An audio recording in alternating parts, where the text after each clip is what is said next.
রাতের বিক্সের শহর এখন যেন এক স্বপ্নপুরী। শহরের প্রাচীন স্থাপত্য আর আলপাইন রাস্তাগুলো আলোকিত হয়ে উঠেছে বাহারি রঙের প্রজেকশন আর আধুনিক আলোকসজ্জায়। 24টি ভিন্নধর্মী ইমার্সিভ লাইট ইনস্টলেশনের মাধ্যমে শহরটিকে নতুনভাবে আবিষ্কার করছেন দর্শনার্থীরা। আইজ্যাক এবং রিয়েঞ্চ নদীর কোল ঘেঁষে সাজানো এই উৎসবের এবারের মূল লক্ষ্য হল মানুষের মনে শান্তির চেতনা জাগিয়ে তোলা।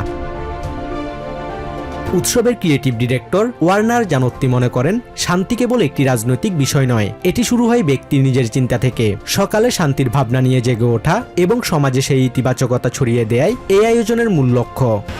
This year's edition on the Waterlight Festival, we put it under the main theme, the peace. And we believe, and the artists believe, that peace starts by ourselves.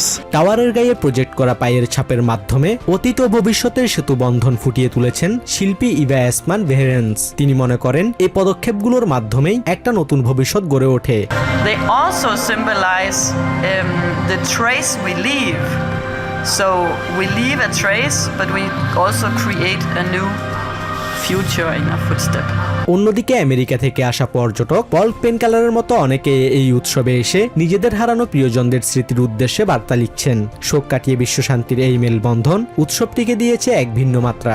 I was able to commemorate my son who passed away in 2008, so I put something up in his memory. So I think that's pretty cool. We could leave something behind and other people can enjoy it. জাতিসংঘ ঘোষিত আন্তর্জাতিক আলোক দিবস উপলক্ষে আয়োজিত এই উৎসব চলবে আগামী 16 মে পর্যন্ত। Basudebnath, TVN 24 news desk. New York থেকে সম্প্রচারিত টিভিএন 24 টেলিভিশন বিশ্বজুড়ে বাঙালির কণ্ঠস্বর।